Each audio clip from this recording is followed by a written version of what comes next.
मेरा नाम राजेश शाहू है और मैं उड़ीसा का रहने वाला हूँ। बात 2017 की मई महीने की है, जब प्रचंड गर्मी पड़ रही थी। उस समय सबके सर पर आईपीएल का खुमार चढ़ा रहता है।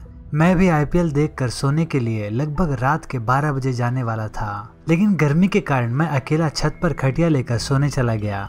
इतनी गर्मी थी कि नींद भी जल्दी नहीं आ रही थी। बड़ी मुश्किल से मैं सो गया। रात को लगभग 1:30-2 बजे मुझे कुछ रोने की आवाज सुनाई दी। मुझे लगा कोई बच्चा रो रहा होगा, इसीलिए पहले तो मैंने ध्यान नहीं दिया। लेकिन जब मैं पूरी तरह जाग गया, मुझे आवाज थोड़ी जोर से सुनाई देने लगी और तभी मैंने गौर से सुना तो वो आवाज किसी बच्चे की नहीं लग रही थी, वो आवाज किसी महिला की लग रही थी। फिर मैंने उठकर देखने की सोची। अंधेरा होने के कारण मुझे मेरा मोबाइल नहीं मिल रहा था। कुछ देर अंधेरे में हाथ फेरने के बाद मुझे खटिया के नीचे मोबाइल मिल गया, जो कि खटिया के नीचे गिर गया था। मैं उस रोने की आवाज़ सुनकर काफ़ी डर रहा था। मेरा घर थोड़ा गांव के बाहर की तरफ था और आसपास बहुत सारे घनी झाड़ियां हैं। चारों तरफ काफ़ी अंधेरा दिखाई दे रहा था। तभी मैंने मोबाइल का फ्लैशलाइट जलाकर उन झाड़ियों की तरफ जब देखने की कोशिश की तो मुझे ज़्यादा कुछ दिखाई नहीं दे रहा था, लेकिन जितना कुछ भी दिखाई दे रहा था वो काफ़ी डरावना था।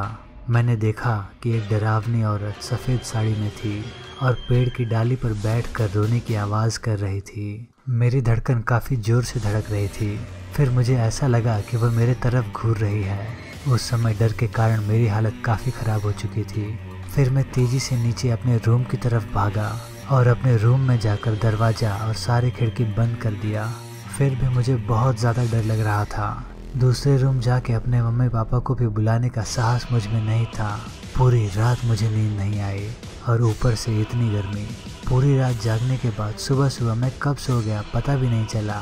फिर लगभग 7:30 बजे दरवाज़ा खटखटाने की आवाज़ सुनाई दी। जब मेरी नींद खुली तो रूम में अंधेरा था, क्योंकि रात को मैंने सारे खिड़की और दरवाजे बंद कर दिए थे। जब मैंने दरवाज़ा खोला तो मेरी मम्मी थी। वो पूछी कि क्यों इतनी लेट तक सो रहे हो। मैंने सारे घर वालों को बीती रात की घटना के बारे में बताया।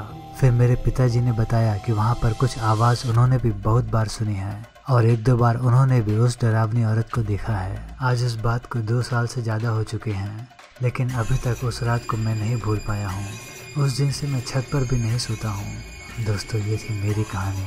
अगर आपको मेरी कहानी पसंद आई हो तो इस वीडियो को लाइक कीजिए और हमारे चैनल को सब्सक्राइब कीजिए। चलिए मिलते हैं जल्दी अगली कहानी में। धन्यवाद।